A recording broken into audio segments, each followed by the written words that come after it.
Hello and welcome. This is the chapter number 5 of class 8 coal and petroleum. तो उसको देखते हैं कि इसके अंदर क्या क्या चीज़ें हैं और क्या क्या चीज़ें हमें इसमें सीखने को मिलेंगी। तो स्टार्ट करते हैं। चैप्टर के स्टार्टिंग में है we use various material for our basic need, some of them are found in nature, some have been made by human effort. तो हमें जो रोजाना मटेरियल्स देखने को मिलता है ना बेसिक नीड में यूज करने के लिए, कुछ तो नेचर से डायरेक्ट मिल जाते हैं और कुछ जो है इंसानों ने बनाए हैं। अब कौन से बनाए हैं, कौन से देख खुद नेचुरल मिलते हैं, वो देखने के लिए नीचे देखते हैं। तो कह रहा है make a list of various material used by us in daily life and classify them as natural और मैनमेड। तो हमें एक नीचे लिस्ट बनानी है कि जो नेचुरल है यानी जो प्रकृति से ऐसे ही निकले हैं खुद ब खुद, वो नेचुरल वाली लिस्ट में डालेंगे और जो हमने खुद से बनाए हैं जिनको मॉडिफाई करा उनको मैन मेड वाली में डालते हैं। तो इसमें हमें भरना है कुछ चीजें। Does this include air, water, soil and minerals? क्या इसके अंदर एयर यानी हवा, वाटर पानी, सॉइल मिट्टी और मिनरल्स वगैरह जो तत्व वगैरह इसके अंदर आते हैं? Since all these are obtained from nature they are called natural resources. तो पहला क्वेश्चन है what are natural resources. Natural resources कौन से होते हैं? नेचुरल रिसोर्सेज वो होते हैं जो नेचर से ऑब्टेन्ड होंगे। जो कहाँ से मिलेंगे? नेचर से मिलेंगे। किसे? हमें मिलेंगे। ठीक है, तो वो जो एक सवाल पूछता है can we use all our natural resources forever? क्या हम अपने सारे नेचुरल रिसोर्सेज को पूरी जिंदगी इस्तेमाल कर सकते हैं? तो इस बूझो के क्वेश्चन का आंसर देखते हैं अभी। Can air, water and soil be exhausted by human activities? Air, water और सॉइल जो ह्यूमन एक्टिविटी है, जो हम लोग इस्तेमाल कर रहे हैं, उससे खत्म हो रहे हैं? You have already studied about water in class 7th। Is water a limitless resource? होता क्या है, वाटर जो है क्या है, लिमिटलेस रिसोर्स है। वाटर जो है लिमिटेड क्वांटिटी में है, अगर उसको आप ज्यादा से ज्यादा यूज करते जाओगे तो एक दिन आने के बाद वो खत्म हो जाएगा। तो वाटर को हमें कैसा यूज करना चाहिए? जहां पर हमें उसकी जरूरत है वहीं पे हमें यूज करना चाहिए। एक्सेस वाटर या वेस्ट ऑफ वाटर हमें नहीं करनी चाहिए। तो लिमिटलेस रिसोर्सेज वाला सेकंड क्वेश्चन हो गया, वाटर लिमिटलेस रिसोर्सेज। तो लिमिटलेस रिसोर्सेज वो है जो आने वाले टाइम में खत्म हो जाएंगे। In the light of the availability of various resources in nature, natural resource can be broadly classified. अब उन्होंने दो हिस्सों में नीचे रिसोर्सेज को डाल दिया जो नेचर से हमें मिलते हैं। नेचुरल रिसोर्सेज वो कौन कौन से? इन एग्जॉस्टेबल नेचुरल रिसोर्स। इन एग्जॉस्टेबल कौन से होते हैं? तो ये क्वेश्चन है। These resources are present in unlimited quantity. Inexhaustible resources कौन से होते हैं? जो अनलिमिटेड क्वांटिटी में है, यानी जिनकी लिमिट ही नहीं पता हमें, बहुत ज्यादा है। Are not likely to be exhausted, और वो खत्म भी नहीं होंगे अगर हम उन्हें रोज यूज करें तो भी। सारे ह्यूमन बीइंग भी एक साथ यूज करेंगे तब भी वो खत्म नहीं होंगे। तो ऐसे कौन से रिसोर्सेज है? एग्जाम्पल दिया हुआ है, पहला सनलाइट, सूरज की रोशनी, क्योंकि डेली सूरज की रोशनी रोज सुबह उतनी ही अमाउंट में निकलना शुरू हो जाती है, तो वो कभी भी खत्म नहीं होगी। अब एक क्वेश्चन ये है कि सनलाइट से हम लोग एक एनर्जी बनाते हैं, तो वो कौन सी एनर्जी है? तो वो लोग आप लिखो, ठीक है ना। एयर, एयर भी ऐसा है इनएग्जॉस्टिबल रिसोर्स है जो कभी खत्म नहीं होगा, और एयर से भी हम लोग एक एनर्जी बनाते हैं, तो वो कौन सी एनर्जी है उसके बारे में भी हमने लिखना है। Next one is exhaustible natural resource. Exhaustible natural resource कौन से होते हैं? The amount of these resource in nature is limited. वो रिसोर्स जो नेचर में लिमिटेड है, जो फिक्स क्वांटिटी में है कि ये एक टाइम बाद खत्म हो जाएंगे अगर हम उन्हें इस्तेमाल करते रहेंगे। They can be exhausted by human activity, और वो कैसे खत्म होंगे? ह्यूमन एक्टिविटी यानी जो हम इस्तेमाल कर रहे हैं हमारे द्वारा ही वो खत्म होंगे। Example of these resources are forest. सबसे अच्छा एग्जाम्पल इसका फॉरेस्ट है। अगर हम सारे जंगल काट देंगे तो कहीं ना कहीं जंगल खत्म हो जाएंगे। वाइल्ड लाइफ, सारे जानवरों को मार देंगे तो जानवर खत्म हो जाएंगे। मिनरल्स, कोल, पेट्रोलियम, नेचुरल गैस एक्सेट्रा, और बहुत सारी चीजें ऐसी हैं जिनको हम डेली बेसिस पे अगर यूज करते चले जाएंगे तो वो एक टाइम बाद खत्म होना शुरू हो जाएंगी। तो इन रिसोर्सेज को हमें एक तो लिमिटेड यूज करना चाहिए और जहां जरूरत हो वहीं पे ही यूज करना चाहिए। एक्सेस इनका यूज नहीं करना चाहिए। तो एक एक्टिविटी दी है, activity 5.2, it is a group activity. वो कहता है कि आप एक ग्रुप एक्टिविटी करो, 4-5 लड़के मिलकर। टेक सम कंटेनर, एक कंटेनर लो, फिल देम विद पॉपकॉर्न, उसमें पॉपकॉर्न, पीनट, रोस्टेड ग्राम यानी चने, टॉफी, अब ये सब चीजें उसके अंदर डालो। Divide the students into group of 7 each, 7-7 बच्चों का ग्रुप बना लो। Further divided each group into 3 sub group, और उनके बाद भी उनके 3 सब ग्रुप बना लो कंटेनिंग 1, 2 एंड 4 स्टूडेंट, कि एक ग्रुप में एक बच्चा होगा, एक में 2 बच्चे होंगे और एक में 4, तो 7 बच्चे होंगे। पहले ग्रुप में पहला बच्चा, दूसरे में 2, यानी ये मिलकर होगा 3, और जो थर्ड ग्रुप होगा उसके अंदर 4 बच्चे, तो 7 बच्चे हो गए, डिवाइड हो गए। Label them as first, second and third generation respectively, आप उसको नाम दे दो फर्स्ट जनरेशन, सेकंड जनरेशन और थर्ड जनरेशन। दीज सब ग्रुप रिप्रेजेंट द कंज्यूमर। अब ये सब ग्रुप क्या बताते हैं? कंज्यूमर को रिप्रेजेंट करते हैं। कंज्यूमर जैसे हम लोग होते हैं कंज्यूम करने वाले, जो कंज्यूम करते हैं, जैसे कस्टमर होता है दुकानदार के लिए जो सामान खरीदता है, ऐसे हम कंज्यूमर है नेचर के लिए, हम नेचर से चीजें कंज्यूम कर रहे हैं। As a population is growing, second and third generation have larger number of consumer. अब तुमने देखा जिसमें एक ही बंदा था वहां पे तो पॉपुलेशन भी सिंगल ही थी, जब बंदे 2 हुए तो पॉपुलेशन डबल हो गई, जब लोग 4 हुए तो पॉपुलेशन 4 गुना हो गई। तो जैसे जैसे पॉपुलेशन बढ़ेगी वैसे वैसे कंज्यूमर भी बढ़ जाएंगे। यानी अगर आप किसी खेत में, जैसे क्रॉप प्रोडक्शन एंड मैनेजमेंट वाले में हमने देखा था, अगर आप किसी खेत में फसल उगा रहे हो और वो अकेले आदमी के लिए उगा रहे हो तो उसके लिए वो बहुत इनफ है, वो पूरे साल आराम से उसे खा लेगा। बट वहीं अगर वो 2 लोग हो जाएंगे तो वो आधी आधी बढ़ जाएगी, 2 से 4 हो जाएंगे तो वो और कम हो जाएगी, 4 से 20 हो जाएंगे तो वो और कम हो जाएगी। तो जितने ज्यादा कंज्यूमर होंगे उतना रिसोर्सेज जो है डिवाइड होते हुए जाएंगे लोगों के बीच में। Put one full container for each group on table. Ask consumer of the first generation from each group to consume eatable from the container of their group. अब इसका सबसे अच्छा एग्जांपल ये है, अब जो सारे के सारे ईटेबल्स हैं, अगर आपके पास कौन कौन से ईटेबल थे, पीनट्स थे, ग्राम था, पॉपकॉर्न थे, टॉफीज थे, आप पहली जनरेशन वालों को दोगे तो वो भरपेट खा लेगा, और भरपेट खाने के बाद उसके बाद फिर भी वो सामान बच जाएगा। तो पहली जनरेशन के जो बंदे हैं ना, उनके पास अगर इतनी सारी चीजों की तो वो भरपेट खा लेगा, फिर भी उसके रिसोर्सेज बच जाएंगे। दूसरी जनरेशन में 2 लोग हैं, वो डिवाइड करेंगे तो हो सकता है वो भी भरपेट खा ले और थोड़े बहुत रिसोर्सेज बच जाए। लेकिन तीसरी जनरेशन जहाँ पे 4 बच्चे हैं वहां पे वो रिसोर्सेज अगर सब खा लेंगे तो उन्हें कम पड़ जाएंगे। तो जितने रिसोर्सेज हैं उतने लोग होने चाहिए। अब रिसोर्सेज तो कम हो गए, लोग ज्यादा हो गए। तो नेक्स्ट क्वेश्चन इज दैट कि करंट पॉपुलेशन वर्ल्ड की अभी कितनी है? ठीक है। Ask consumer of first generation from each group to consume eatable from the container of their group. Now ask the second generation, फिर ask the third generation. जब आप तीनों जनरेशन से पूछ लोगे तो ऐसा होगा कि थर्ड जनरेशन वालों में से या तो किसी को सामान ही नहीं मिलेगा, इसलिए दुनिया में आधे से ज्यादा लोग जो है भूखे पेट सोते हैं। क्यों? क्योंकि कहीं तो रिसोर्सेज बहुत ज्यादा है, जो रोटी है या खाना है, कहीं तो इतना ज्यादा है और कहीं पर रिसोर्सेज बहुत ज्यादा कम है। तो ऐसी कुछ कंट्रीज है जो खाना जिनके यहाँ पर बहुत कम होता है, जैसे अफ्रीका हो गई। इंडिया में खाना उगता बहुत है बट वो पहुंच नहीं पाता, इसलिए वो कंट्री क्या हो गई, वहां पे भी लोगों के पास तक पूरा प्रॉपर एग्रीकल्चर जो है जा नहीं पाता। Assume that eatables in the container represent the total number of availability of exhaustible natural resources like coal, petroleum और natural gas. अब अगर दुनिया के सारे लोगों को गाड़ियां दे दी जाए और गाड़ियां देने के बाद उनसे कहो ये गाड़ियां जो है पेट्रोल से चलेंगी, तो पेट्रोल से अगर सारे लोग गाड़ियां चलाने लग जाएंगे तो कुछ ही टाइम बाद, कुछ ही सालों में पेट्रोल जो है वो खत्म हो जाएगा। डीजल से चलाने लग जाए तो डीजल खत्म हो जाएगा, कोल से चलाने लग जाए तो कोल खत्म हो जाएगा, नेचुरल गैस यानी सीएनजी वगैरह से भी चलाने लग जाए तो वो भी खत्म हो जाएगा। तो आप दुनिया की कोई भी ऐसे लिमिटेड रिसोर्स ले लो जिससे वो चीजें आप यूज करोगे तो वो एक टाइम बाद खत्म हो जाएंगी। बट अगर आप गाड़ी सोलर एनर्जी से चला रहे हो तो सूरज तो रोज ही उगता है, यहाँ से बहुत सूरज रोज ही निकलता है, तो रोजाना वो उतना ही चार्ज हो जाएगा जितना आज आपने चार्ज करा है, और वो कभी भी खत्म नहीं होगा। या विंड एनर्जी से उसे यूज करोगे तो भी वो रोजाना आपको उतनी ही एनर्जी प्रोवाइड करता रहेगा और वो कभी भी खत्म नहीं होगा। ईच ग्रुप में हैव डिफरेंट कंजम्पशन पैटर्न। अब सारे ग्रुप के ना अलग अलग डिफरेंट कंजम्पशन पैटर्न होते हैं।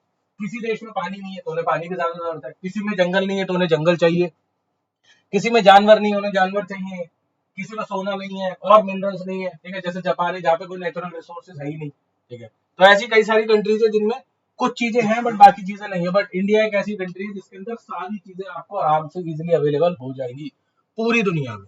Are the earlier generation of any group too greedy. आज की जनरेशन जो है वो कैसी है और पहले की जनरेशन कैसी थी? तो वो बताते हैं कि पहले की जनरेशन ज्यादा लालची थी। तो ऐसा कह सकते हैं कि पहले की जनरेशन ने भी बहुत ज्यादा अमाउंट में नेचुरल रिसोर्सेज को यूज करा है बहुत, जिसकी वजह से आज जो है नेचुरल रिसोर्सेज हमारे पास कम हो गए। अगर हम भी उन्हें इतने ही अमाउंट में यूज करेंगे तो आने वाली जनरेशन के लिए नेचुरल रिसोर्सेज बचेंगे नहीं। और सबसे बड़ा नेचुरल रिसोर्स जिसे हमें बचाना है दैट इज वाटर, और सेकंड वन इज प्लांट्स। अगर ऑक्सीजन ही नहीं होगी तो लोग ही जिंदा नहीं रह पाएंगे, तो ऑटोमेटिकली लाइफ जो है अर्थ पे से एग्जिस्ट ही नहीं करेगी। दूसरा पानी, अगर पानी भी नहीं होगा तो लाइफ जो है बहुत जल्दी खत्म हो जाएगी। It may be that earlier generation in some groups were concerned about the coming generation and left something for them। और उसको क्या कहते हैं, अगर पुरानी वाली जनरेशन यानी आपके फादर्स या ग्रैंडफादर्स की जनरेशन है, उन्होंने सोचा हो कि आने वाली जनरेशन के लिए भी कुछ छोड़ दें, उस छोड़ने वाली टेक्निक को क्या कहते हैं, दैट इज योर फोर्थ या फिफ्थ क्वेश्चन जो भी है, ठीक है ना। तो ऐसी कई सारी चीजें हैं, आपके जो घर वाले हैं वो भी आपके लिए कुछ ना कुछ छोड़ के जाते हैं कि ठीक है ये चीज जो है हमारे बाद हमारे आने वाली जो न्यू जनरेशन है वो यूज करेगी। In this chapter, we learn about some exhaustible natural resources like coal, petroleum, and natural gas. These were formed from the dead remains of living organisms, fossils. These are also known as fossil fuel. जो plants animals वगैरह मर जाते हैं उनके मरने के हजारों साल बाद तब जाके बनते हैं कोल और पेट्रोलियम। तो अगर हम कोल और पेट्रोलियम को बहुत ज्यादा यूज करेंगे तो उसे बनने में बहुत ज्यादा टाइम लगेगा। ऐसा नहीं है बनेगा नहीं, बन जाएगा, बट बनने के लिए इतने हजारों साल चाहिए कि दोबारा जनरेशन यूज ही नहीं कर पाएगी उसे। दूसरी जनरेशन को यूज करने के लिए उतने हजार साल जीना पॉसिबल ही नहीं है। आजकल की लाइफ एक्सपेक्टेंसी क्या है, 100 साल, ज्यादा से ज्यादा अगर तुम देखो तो 100 साल है।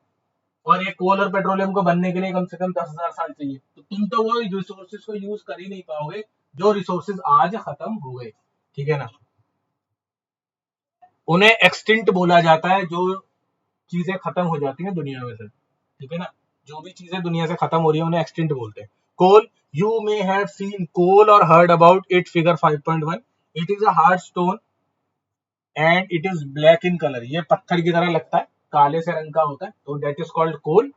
coal is one of the fuels used to cook food। पहले जमाने में खाना बनाने के लिए कोयले का इस्तेमाल होता था।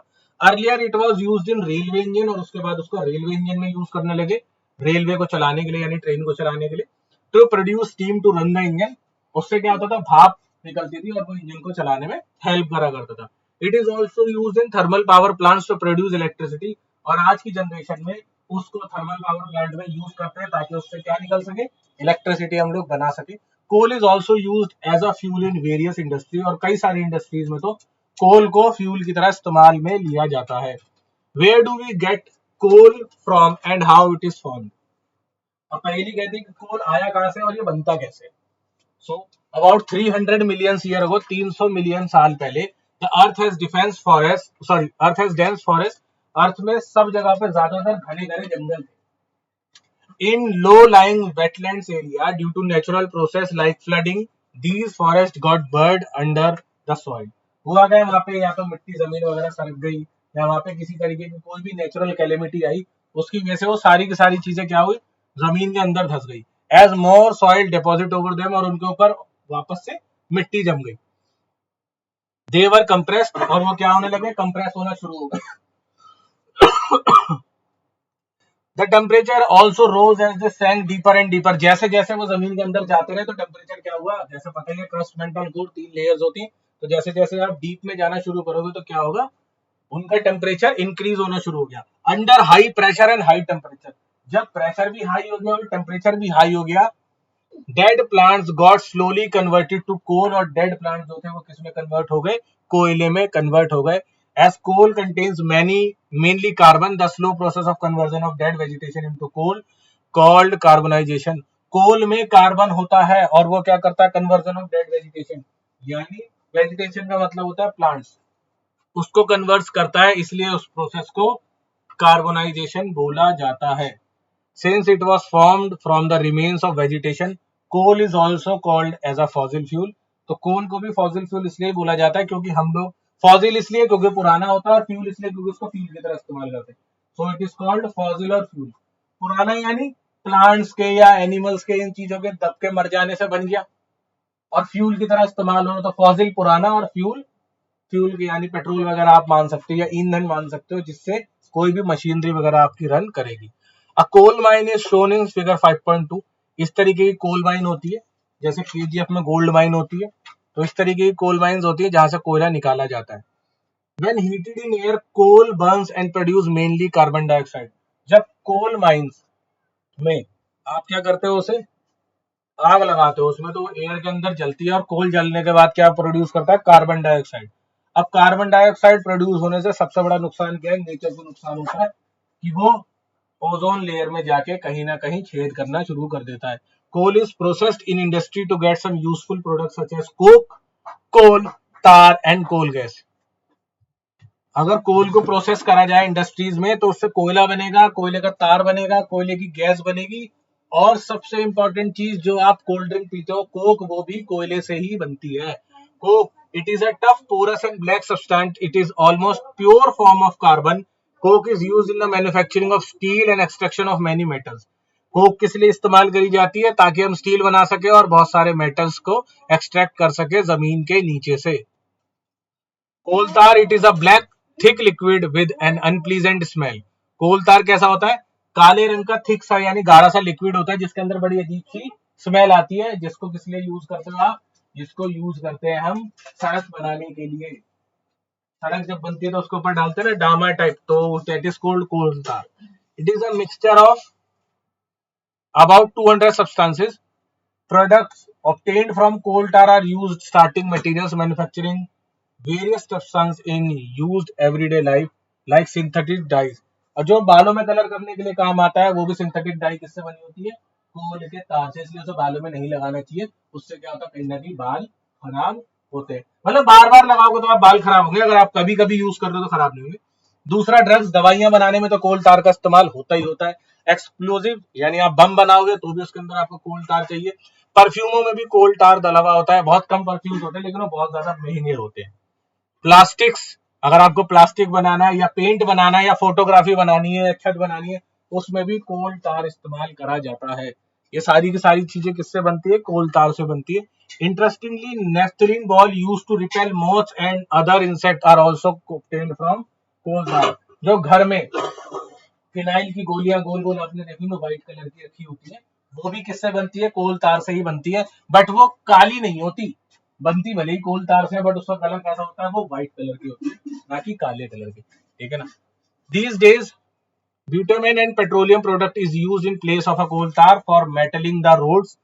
आज के जमाने में तो पेट्रोलियम के प्रोडक्ट का इस्तेमाल करा जाता है कोल तार की जगह, ताकि रोड्स के ऊपर क्या करें, मेटलिंग वगैरह, यानी रोड्स बनाने में जो हेल्पफुल होता है। Coal gas is obtained during the process of coal to get coke. जब कोल से कोक बनाया जाता है तो उसके बीच में जो भी गैस निकलती है उसको कोल गैस बोला जाता है। अब कोल से निकल रही है तो कोल गैस है। It is used as fuel in many industry situated near the coal processing plants. इसको फ्यूल की तरह इस्तेमाल करा जाता है बहुत सारी इंडस्ट्रीज में जहां पर कोल प्रोसेसिंग प्लांट्स लगे हुए होते हैं। अब कोल प्रोसेसिंग प्लांट्स का मतलब प्लांट नहीं है, प्लांट का मतलब इंडस्ट्रीज ही होती है। ठीक है ना। Coal was used for street lighting for the first time in London in 1810 and in New York in 1820। Coal gas का इस्तेमाल करा गया था स्ट्रीट लाइट बनाने के लिए, या स्ट्रीट लाइट में पहली बार लंदन में 1810 में और न्यूयॉर्क में 1820 में।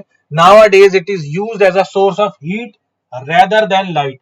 आज की दुनिया में तो उसको हम हीट के लिए इस्तेमाल करते हैं, ना कि लाइट के लिए। अगर हमें बैटरीज वगैरह भी बनानी तो हम उसके अंदर कार्बन डालते हैं जो कि कोयले से ही बना हुआ होता है। तो इस वाले पार्ट में इतना ही, नेक्स्ट पार्ट में पेट्रोलियम से पढ़ेंगे। Thank you, have a nice day.